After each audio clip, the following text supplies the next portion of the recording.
Good evening, everyone. I want to ask a question. What is the role of spirituality in our lives? Is religion a part of our identity? Does it make you uncomfortable? Well, these are some of the questions that our guest today is going to explore. She's already done it in a fantastic book called Food and Faith. And that's going to be the topic of our discussion. Now, I'm talking about Shoba Narayan, who for 30 years has been an award-winning columnist and journalist. She has won the James Beard Prize. She's written extensively on society, food, culture, and many things that engage both her and so many of us. In this book, Food and Faith, she has approached journeying to many, many sacred sites in India. And it could be the Christmas in Goa, eating with the Bene Israel Jewish community in Mumbai. Of course, the famous pedas of Mathura, Jaipur's Rabdi, the fabulous langar in Amritsar, a very special but little known dosa in Madurai, and Parani's Panchamridam, the famous Chappan Bhog in Puri. So it is through the nourishing aspect of food that Shoba Narayan has entered this realm of first being a skeptical seeker. So to discuss her book, a beautiful, intimate, and really quite a moving book, but to talk about issues of what brings us together as a community and what it is about prasad. What is it about prasad that makes us almost forget many, many things of who we are, a lot of the chips on our shoulder, and how being in the presence and having the darshan of the Lord takes us back. Maybe it's an ancestral memory. So welcome, Shoba. Welcome, welcome, welcome. Thank you. Thank you for a fabulous book. But I'm going to dive right in, okay? You've gone to so many places. You've tried very intelligently and deftly to be inclusive, because you've included a Jewish experience, Goan Catholic experience. But to many of us, when we think of prasad, we think of temples, yeah? So while we can't discuss all the delicious prasad you've tasted, I want to dive right in. And I'm going to take our audience and I want to take you back to Puri, right, in Odisha. And I love the way that the people involved in the cooking say that they're not cooking. It's actually Mahalakshmi who's cooking. Yes. For her husband Vishnu. So tell us something about what that experience was for you. Yes. Thank you, Anita. And thank you for including me in your wonderful program. So Puri is a tantric temple. And what is fascinating to me about it is that it has the Shaivite, the Vaishnavite, the Shakta cult, and the tribals, all of whom lay claim to this god, as you know. And Jagannath is literally the Lord of the universe, the beautiful Lord of the universe. And I was not allowed to see the temple kitchens, unlike, say, in Madurai, where I was allowed to, because they have very tantric rites. They have the number 9, as you know, is very important and powerful in Hinduism, which is the Navaratna, Navagraha, and everything. So they begin, and they showed me photographs of it. The way that the food is cooked is that they start by putting a yantra on the ground, and then 9 mud pots are stacked one on top of the other. And the bottom 3 hold the lentils or the dals, the middle 3 hold the rice, and the top 3 hold the vegetables. And like all temples, these are ancient indigenous Indian vegetables. They have the yams, the colocasia, the pumpkins. So as you said, the most fascinating thing about this is that the cooks say that we don't cook it, Mahalakshmi cooks it. And even if I think for a minute that I'm cooking this, the pots will shatter and the prasad will be wasted. So this is what I liked about Puri, is the humility with which these cooks approach the cooking for the Lord. And also, I think the audience must note that things like called foreign vegetables are not allowed, right? Yes. So cauliflower or broccoli or what else? Tomatoes and potatoes, is it? Everything that we call, or rather our parents would call English vegetables, not allowed. Okay. So it's also kind of very sustainable, right? Whatever is grown locally is used. Yes. Yeah. I know that it's like huge, and I know, of course, Puri is so famous. But I'm going to take you down south to our Tamil Nadu, and you think of Madurai, and you think of Madurai Meenakshi, like whoever thinks of Madurai. But you went to one of my favorite temples, you know, the beautiful Aragar Kovil. Yes. I say my favorite because my own ancestral temple in Tirukurungudi, which is really down south, there also the Vishnu is called Aragiya Nambi. He's also the beauty, you know.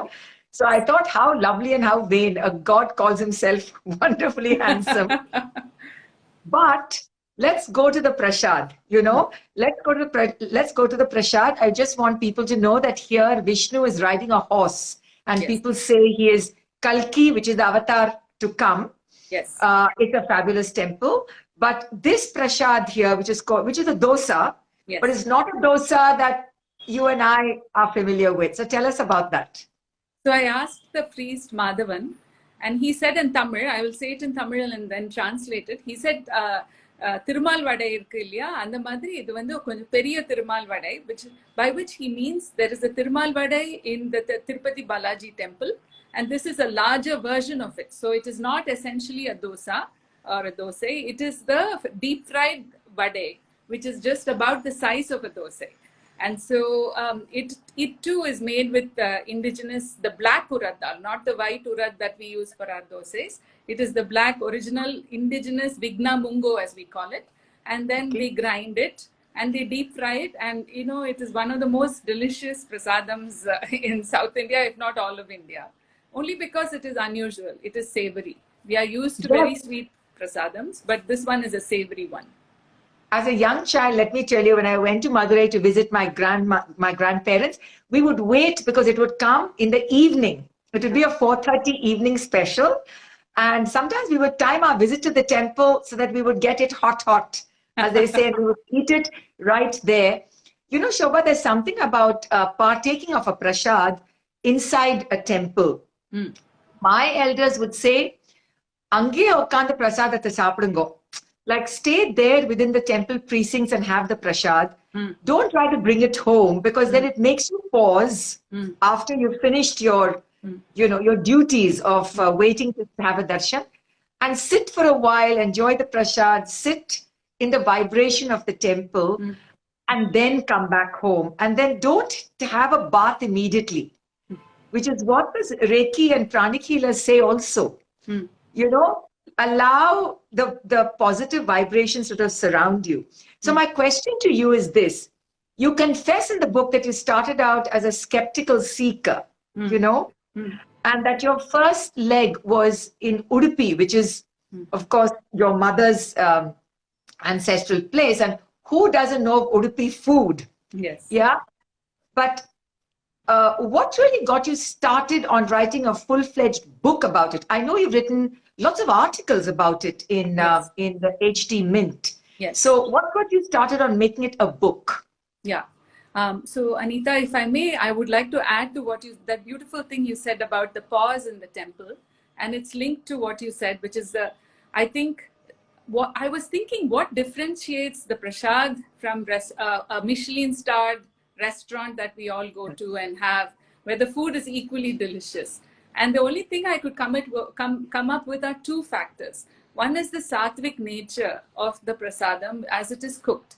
And if you believe in energy healing, as many of us do, including me, the energy of the chef or the person who makes the food will transmit to the food and then to you.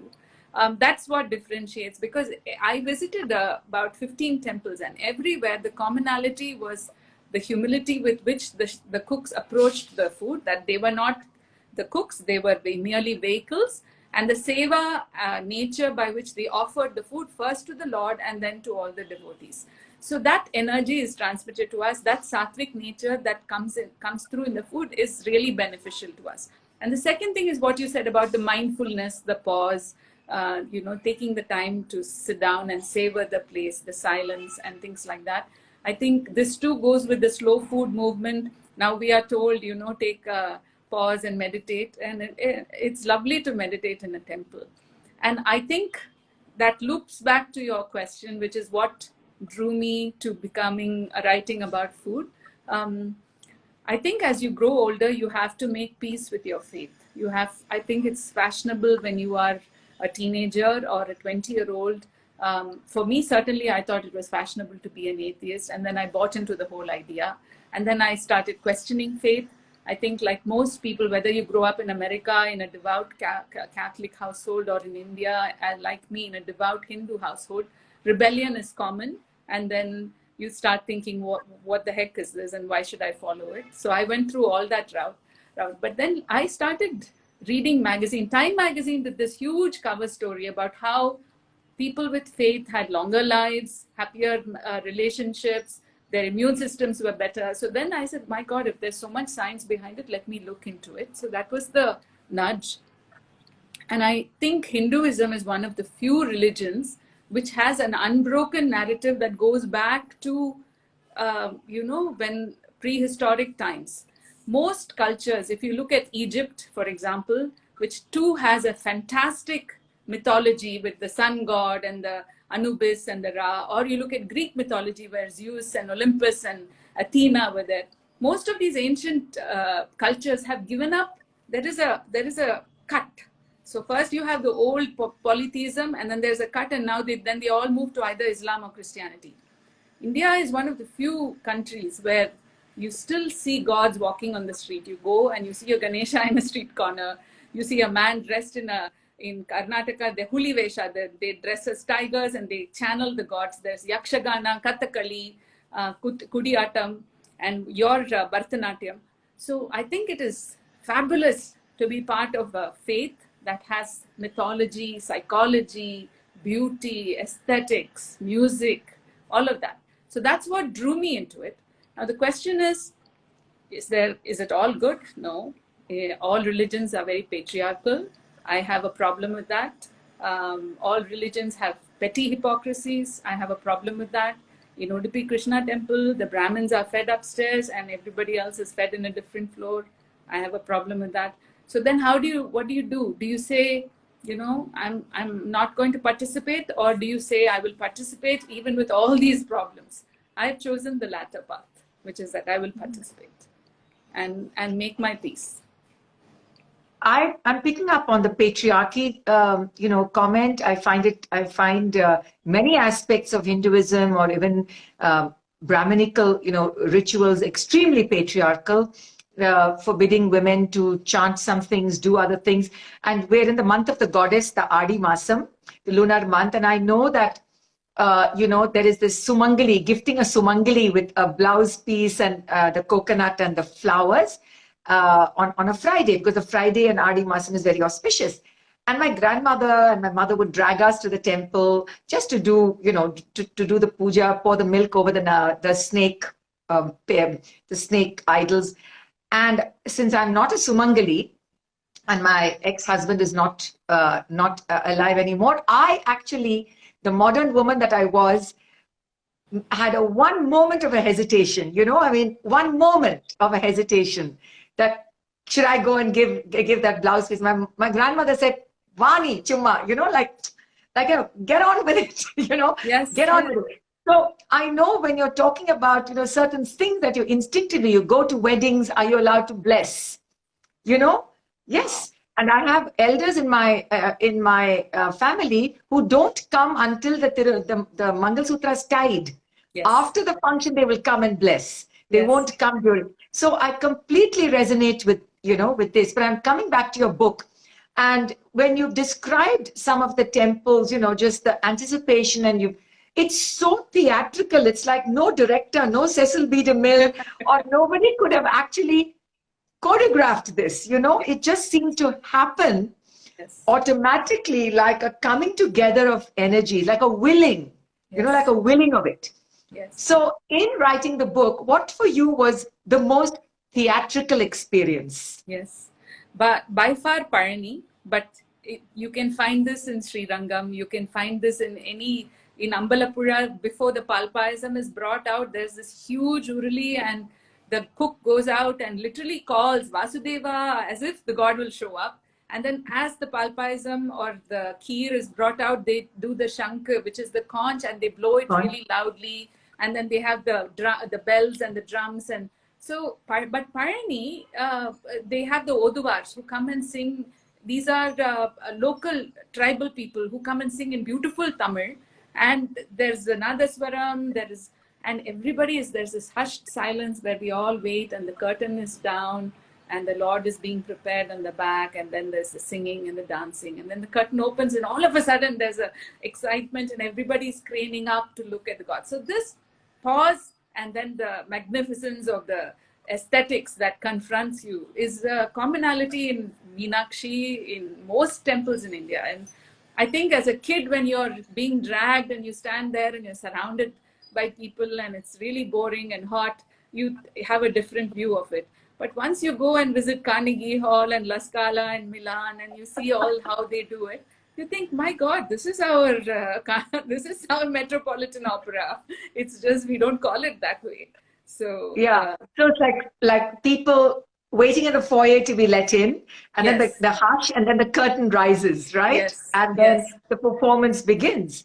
I think one of the most beautiful things that we don't talk about enough, Shoba, is the alankaram. You know, how beautifully they're able to decorate the gods. Let's come back to Parani. I just want my audience to know who are maybe not familiar that this is Murugan, the son of Shiva and Parvati. And he used to be more famous in North India as Kartikeya, the god of war. But in South India, Murugan is very deeply ingrained in Tamil culture. To equate a handsome man is to say you're as handsome as Murugan, you know. So this is a temple atop the hill.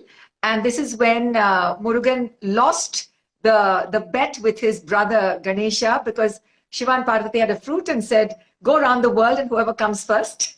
And Ganesha just went around his parents saying, you're my world.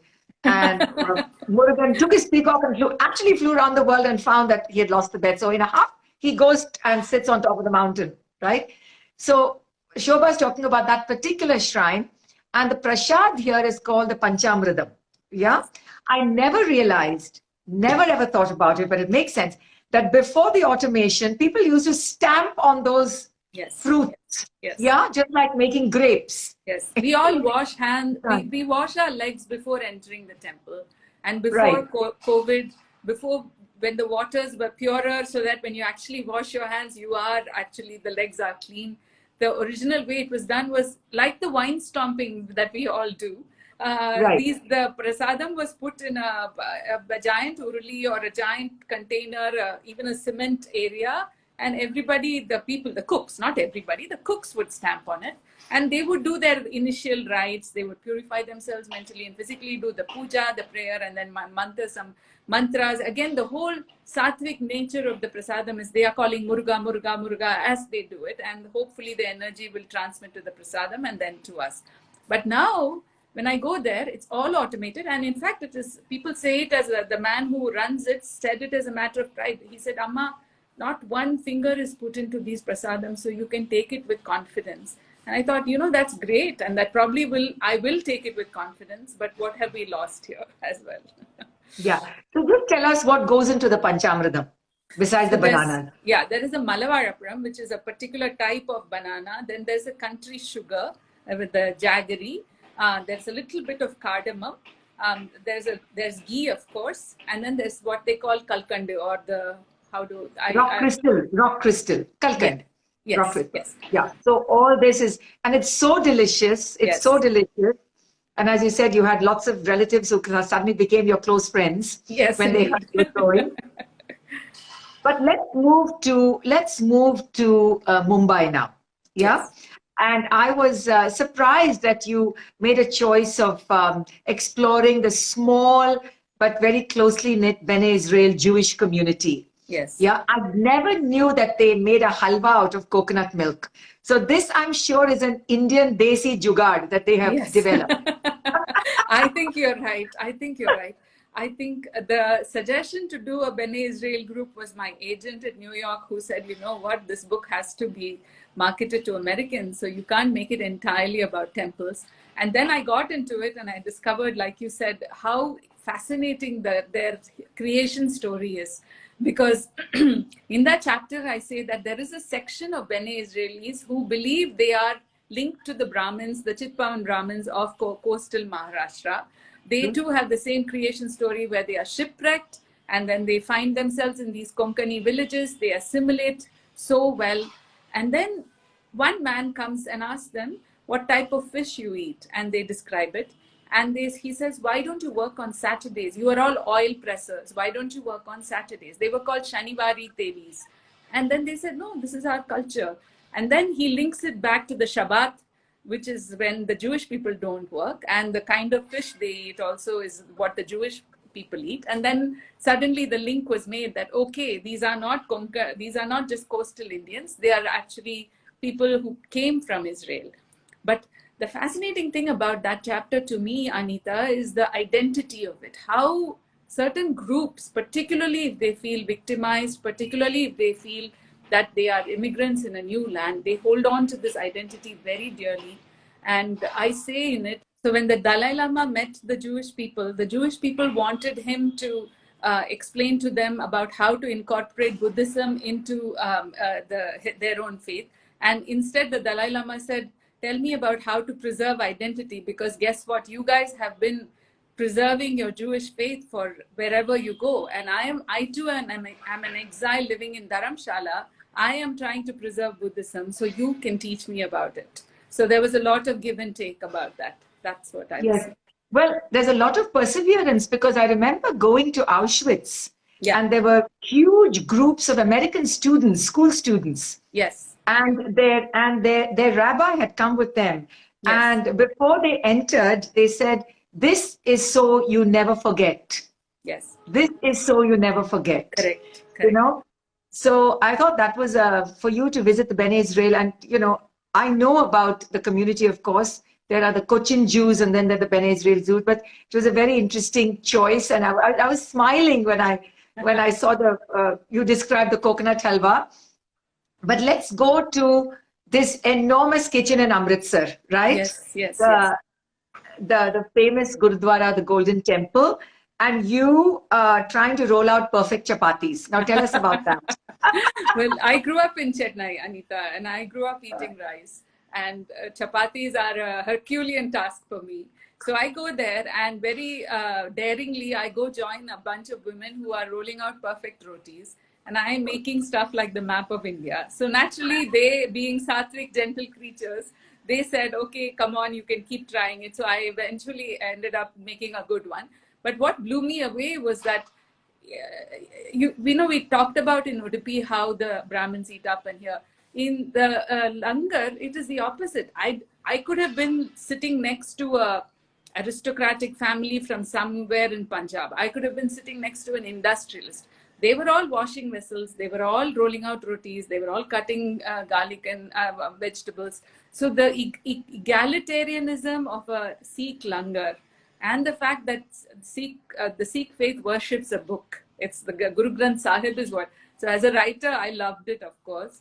And also the fact that the langar is perhaps the most egalitarian prasad or prasadam that we have in India, where and it was wonderful. What about the size and scale, Shoba, of the number of people they feed? And I know that kitchen has made it to National Geographic and all kinds of documentaries, you know. Yes. And they're also, I think they designed their own chapati making. They worked with German and Swiss manufacturers to manufacture those machines. Correct. I was told that there were pipes piping in dal into the langar kitchens. I actually saw the giant vessels. I mean, you and I could sit into one of them, and they were all taken over by elderly Sikh gentlemen in white clothes, very dignified. And so it's very simple. All temple food is 1 or 3 dishes perhaps. So here too, there was a dal, there was the roti, there was a sabzi, and there may be a kheer, a paisam. Same thing in Udupi, you have the saru, which is like a rasam, and then you have the rice, you have the colocasia and yam-based vegetables, and then you have a sweet dish. So the similarity of, there's no menu changing here. Everybody has the same menu. It's just the food is different. And you're right, the scale is different. And the ethos of the Sikh temple is much more, less theatrical. It's more of peaceful, more peaceful. Yeah. The people mutter to themselves. There's none of the bell clanging, none of that. Right. Well, I think you mentioned about the, unflagging generosity that the Sikhs have. Yes. And I think that it's been shown time and time again during the pandemic. Yes. And during, and even in the United States, where, Yes. the gurdwaras were open, they were willing to help. Yes. And they really, stepped up and stretched their hands out. Yeah, and yeah. that's an admirable quality that the community has. Yes. So you also went to the Ajmer Dargah, the Sufi shrine. Yeah? Yeah. So how different was that experience for you, and what was the prasad there? Okay. So the Ajmer Dargah, when you walk in, the scent of Desi Gulab is everywhere. This links back to the question that you asked earlier about Alankaram and what is the aesthetic. We'll come back to that. But essentially, in the Ajmer Dargah, you go, there are these bamboo baskets with, you have to visualize Desi Gulab in a circle with tuberose in the middle, and you have to imagine how good it smells. And so this is the offering that the devotees carry inside. And just like in Hindu temples, there are shops, tiny shops, which sell this. But just like in Hindu temples, there are touts. So when I went into the dargah, priest pulled me aside and said, you know what, let me give you VIP darshan if you want, and we can do a special puja type thing. And so that doesn't change. Those petty hypocrisies, as I call it, doesn't change. But you go in there, again, the same sense of peace. There were Qawwali singers, and with tears rolling down their eyes, calling out to Allah. Sufism is an interiorization of Islam. It is a type of Islam that allows for music and dance. All that is beautiful. Poetry, the poetry of Rumi, as we all know. And the prasad is a Kesariya bath, which was invented by the Mughals, specifically Akbar. He said, if I win the battle of Chittorgarh, I will walk to Ajmer and I will give this prasad.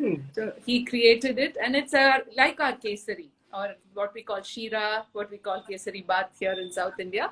Also very delicious. Same simple ingredients: wheat, broken wheat, sugar, milk, and little saffron. So all of that.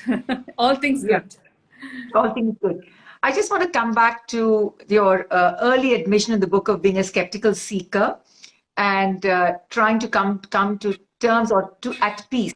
Yes. Was there a moment, either in writing the book or in the midst of the moment of the darshan, was there a moment for you of, I want to use the word either epiphany or something else, like a veil sort of fell away, or something where you just felt, okay, this is right? Was it at one moment? So I would have to pick the Parani incident that we just talked about, where it could have happened in Guruvayur. It could have happened. The beauty is the same thing could have happened in Tirupati. It could have happened in Guruvayur, but I chose not to use the rock star temples, as I call it.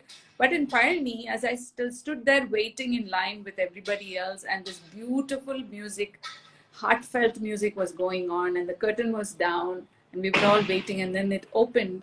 I thought to myself, this is in Indian culture encapsulated, because to me, what draws me the most to Indian culture is the aesthetics. And I'm looking at you now and how beautifully you are dressed, and so the notion of Alankara is, India, as you know more than me, Anita, is that it's a more is more culture. It is Alankaram. A friend of mine here, Anupama, who runs a wonderful puppet company, Anupama Hoskere, she told me Alankaram is when there is not even a single spot left for the gods. So the male is put on, the earrings. So Alankaram is essentially, you just keep adding ornaments till there's no spot left. So we are not a minimal culture, but that is our aesthetic. It is, and you see that in temples. You see that when you go to Rameshwaram or when you go to any temple, the sculptures are just keeping going on and on. There is no relief. There is no notion of, I will stop and then let it be a flat wall and then I will start. It is just continuous. You go to Kanchipuram, it's the same thing. So I think if anyone wants to understand Indian culture, it is hard to escape religion. It's hard to escape specifically Hinduism. Even though I am secular, it is hard to escape Hinduism because we are just so much of it. Yeah. Well, let's move to Patan in Nepal, Yes. right? A goddess after my heart because she's the Dakini. And what made you choose to go there for your book? Yes. So I have a dear friend, Veer Singh, who runs a property called Vana in Dehradun. And Veer told me about his master, whose name is, who is a famous Rinpoche in Buddhism. And this gentleman Rinpoche, was making a film about the Dakini. So I said, let me go write about it. And Patan was called Lalitapura in the olden days. And it's an ode to goddess Lalita. Now, Lalita means she who plays, which I didn't know till I went there. And of course, naturally, I loved it. And so Rinpoche talked to me about the Dakini. And he said, you know, in South India, so you look at these Raja Ravi Verma paintings of, which I love, by the way, Raja Ravi Verma paintings of Saraswati and Lakshmi. All the goddesses have been sanitized. They have been made into, they've made calm, the matruka, the feeling of maternal benevolence. They've been domesticated. Domesticated. If you want the fierce goddesses, and if I may be permitted to call, to use a slang, the badasses, as they call it in American culture, you have to go to the Nepal, the northeast, where still Kali reigns supreme. Fierceness is welcomed. And so there is a goddess Chinnamasta, as you know, who cut off her head. All these yoginis, you see it, I saw it in Orissa and Bengal and of course in Nepal. So the Rinpoche told me we have this concept called a Dakini and I didn't know what it was. And he said a Dakini is somebody who is very difficult. She's a very difficult woman because you have to, you have to give her gifts and you have to please her and she may bless you. And the movie is about a man who realizes he's going to die unless he finds a Dakini and seeks her blessing. And he can't find a Dakini. So Rinpoche, I said, Rinpoche, what's the takeaway? He said, the takeaway is that two things. One is you could be sitting on top of a mud area where there's a god underneath, but unless you have a guru who tells you the god is right under you, you won't know. So A, you need a guru's blessing. So don't think you know everything. Don't think this in our age of self-help where I too take online classes and think it's the end of the world. Don't think that's the end of the world. You need a guru or somebody to hold your hand. So that's takeaway one. Takeaway two is that go tell people nice things because it's good energy. That's so the way he said it was for a Dakini, you have to go give her a gift and say, you are the queen of my heart. And I'm thinking it's so corny. And then I'm thinking my mother does this for Navratri when she makes the woman sit down like an honored guest, gives her all the, nowadays my mother says you give them lipsticks and instead of the bangles and the mirror, which they don't use, give them. So essentially you are trying to please the woman and treat her like a goddess. And that's what the Dakini expects. You go. So after that, for a while anyway, till I stopped, I used to go to people and try to say something nice without expecting anything in return. So that's what Rinpoche says is a Dakini. In order to get the Kadaikan Parvai or the sideways glance of the Dakini, be nice and don't expect anything, but who knows, good things may happen. So this whole energy thing, the problem is it's a cause and effect, but in such a cosmic sense. So, but we won't know it. So tell me about what do you think faith does for us? Does it just sort of make us feel good?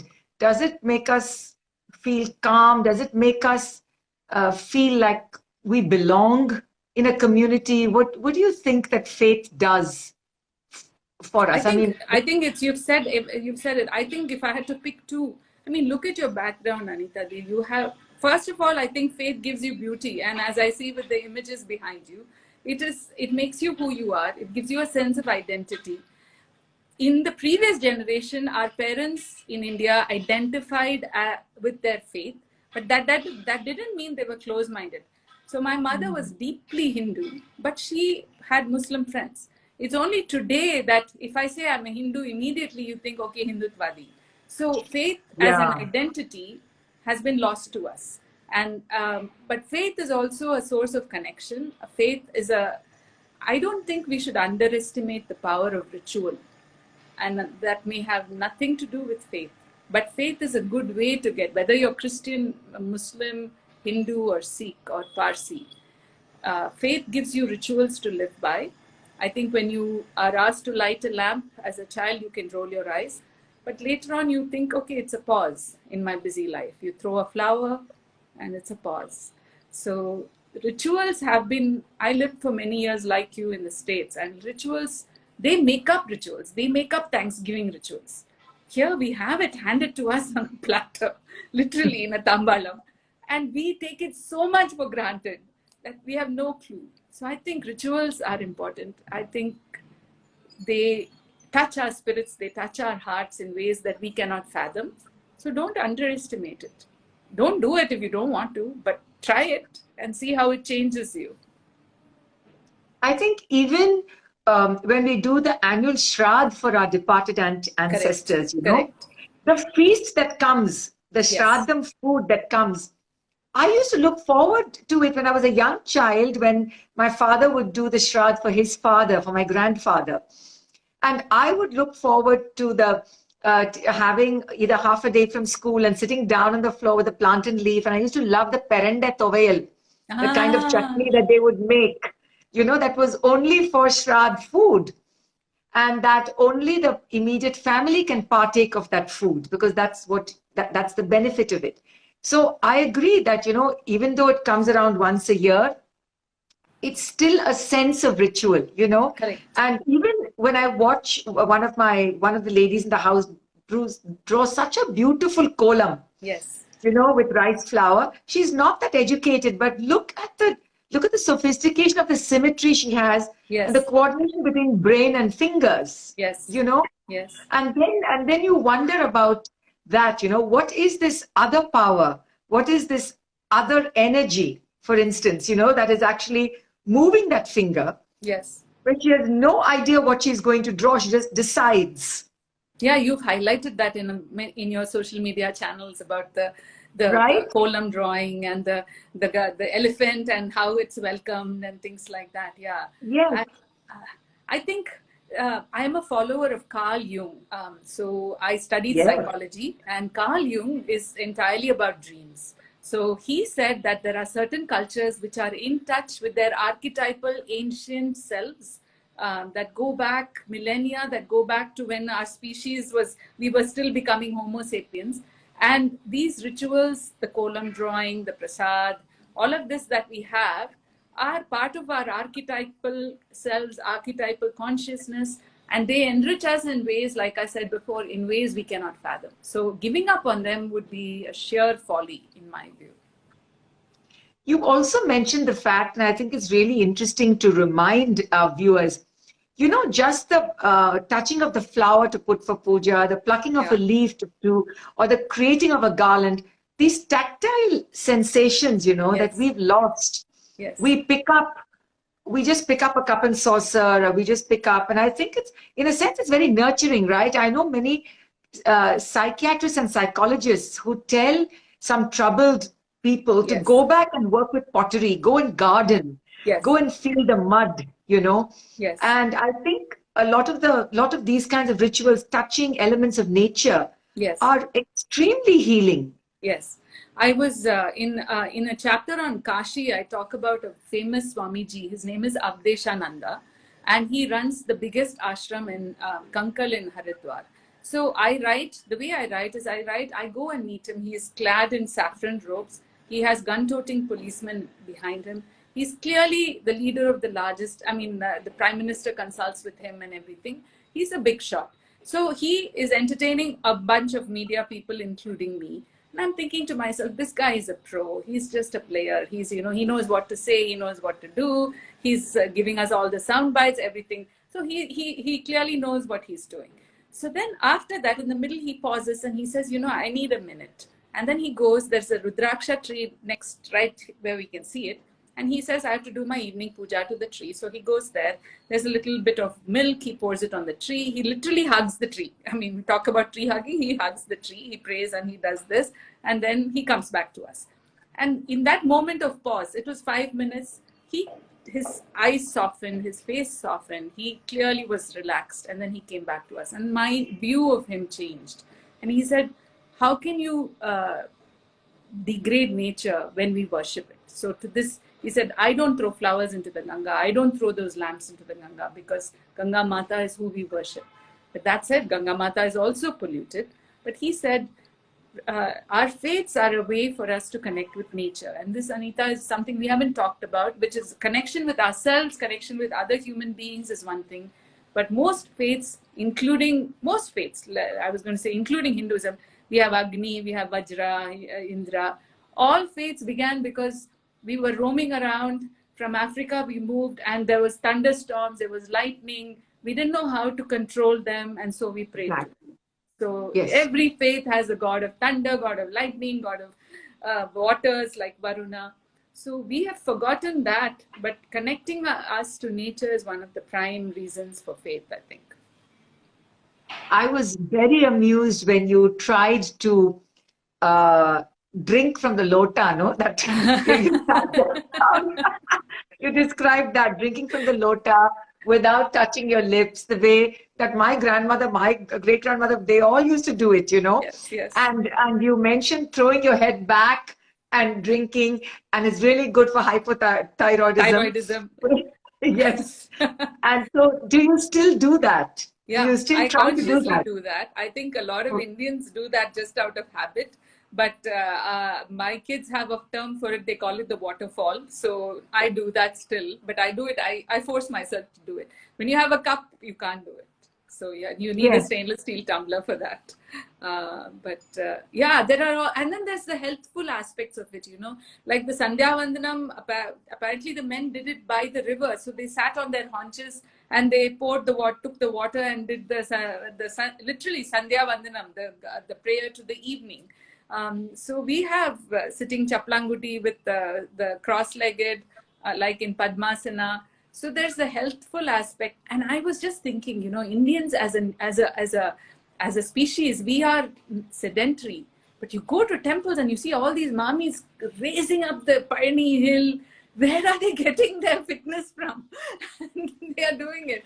So I guess if you are devout, you get some strength to climb up hills and stand in line for hours and stuff like that. So I think in the past, religion served many purposes. The more interesting question is, does religion have an expiry date?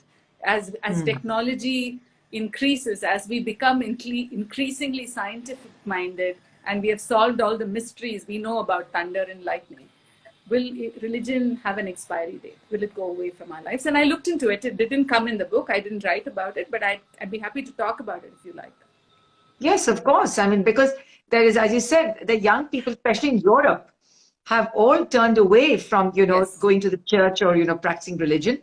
And even though America is defining itself as a Christian country, especially with the past president, you don't see the kind of, you know, natural going to church on a Sunday kind of thing, you know, except in certain pockets, maybe in the South and the Midwest. Yeah, so does religion have an expiry date? What about our own young people, you know, our own young people? My children, I've told them that you will at some point have to make your own connection with whichever God you are attracted to. And you will have to find ways in keeping faith in the way that you can maintain it, you know, because they've grown up in a multi-generational family with my grandmother, mother, myself, and them. Some things are, they just accept it and they will do something without protesting. But left to their own, I mean, would they just drop everything? Would they not observe a Shraddh, for instance, or, you know, Tuesdays and Fridays or something, you know, being vegetarian? Because a lot of young people are eating a lot of foods, experimenting with a lot of foods. So, but yes, so why don't you answer that question? Does religion have an expiry date? So there was a study done with this question, not this particular question. There was a study done on the religious countries, and China has 97% of people who say they're atheist. Japan has 95%.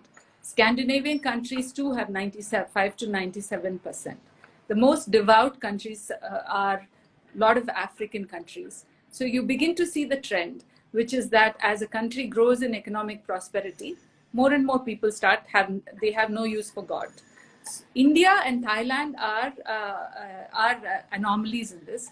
We have only 15% of our population who call themselves atheists, even though we are a developing economy. And I was wondering why it is. And then I suddenly realized both India and Thailand are aesthetic cultures. They are rooted in beauty. They are rooted in ritual. They have their dance and the sort of the Balinese dance and the music. So we are anomalies as nations, because even though we are growing economically, we have not yet shunned our gods like China has done. So I think in India, yes, religion will have an expiry date as more and more people think themselves as gods, and like many people who now disavow and say, you know, I can handle my life. But it will take a while for that to happen in India. Well, I'm talking to you from a state where political parties have come to power by being atheist and, you know, saying they're rationalist. But that doesn't stop their followers from being very devout and, you know, and doing all the rituals. And I keep saying, if they have eliminated the gods, it is in Tamil Nadu that the culture of giant cutouts, the Vishwarupam cutouts, emerged. You know, exactly. And the giant size. So you're right. You replace you do away with something and you replace something. But did your daughter come with you on some of these trips? What was her response? Yeah. I think my kids have come with me to many temples, and they are still at the age where they are trying to figure it out. I also don't think I can hurry it, because I was exactly like them.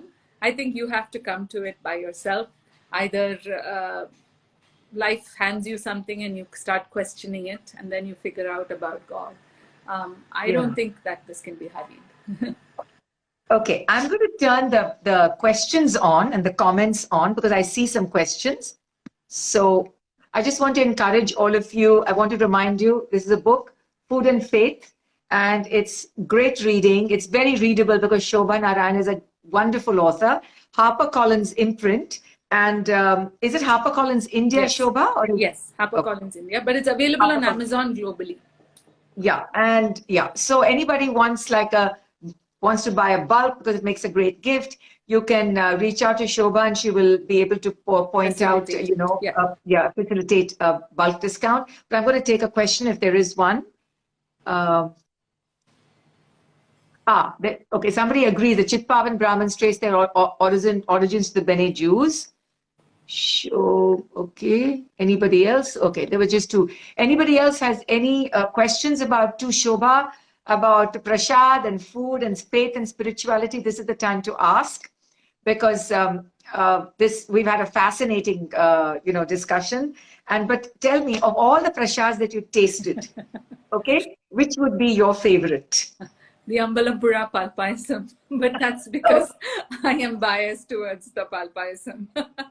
It was just the giant urli and what we call in Tamil the vattar of the milk. It's just 3 ingredients, you know, it's milk, rice and sugar, and it's just cooked slow over a wooden fire for hours, literally 5 hours. They pour it in at 4 and they take it out around noon, so more than 5 hours. So the cooking gives the taste, and it's fabulous. Shoba, it's so interesting that this is, of course, before COVID. Things like, you know, in the security lines at the airports, you know, the security. But in Guruvayur, in the Cochin airport, if you're taking pal paisam, you can go through. You know? Yeah, you can go through. And even if you're taking your parents' ashes, asti, you can go through. You know, it's just a given. You know, it's just understood.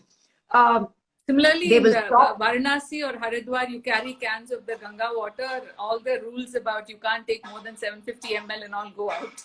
Go out. Yes. So there's something about faith, even in this sort of rational, you know, security oriented. We're getting more and more like that. Yes. But I've always wondered, you know, carry the pots of paisam or the asti of my mother. And I went to the Ganges because that was her desire. My daughter and I went. Believe me, we had to just sort of say, close your eyes. This is what party wanted, and just do that, you know. Hold your nose and Because literally hold your nose and do just, it. yes, literally do that. And I said we did it for her, but I've made sure that I've told my children, you don't have to do it for me. Yes. You, Yeah. you know, that was then and this is now. So I just want to thank you for a fascinating hour. We've spoken for almost an hour. And there's so much more to talk about because there's so many common areas of interest that we share. And I think when this video goes on IGTV, we're going to have more people watching and commenting. But thank you for being so generous with your time and your comments. And I am going to reread the book, and it makes a wonderful gift. And in this month of the goddess of Adi, I just want more energy for all of us and for all of us who recognize that we need to be who we are, come to terms with who we are. And as you said, I think in an interview about the book, that you've made peace with your faith. Yes, I have. Thank you. Yeah. Thank you, Anita. Thank you so much, Shoba. And thank you all for watching. I hope you enjoyed this discussion. And please continue to stay tuned to this Instagram handle for many more fascinating discussions. But for now, let us say goodbye to our wonderful author, Shoba Narayan, the author of Food and Faith. Yeah? Thank you and goodbye. Thank you, Shoba. Thank you.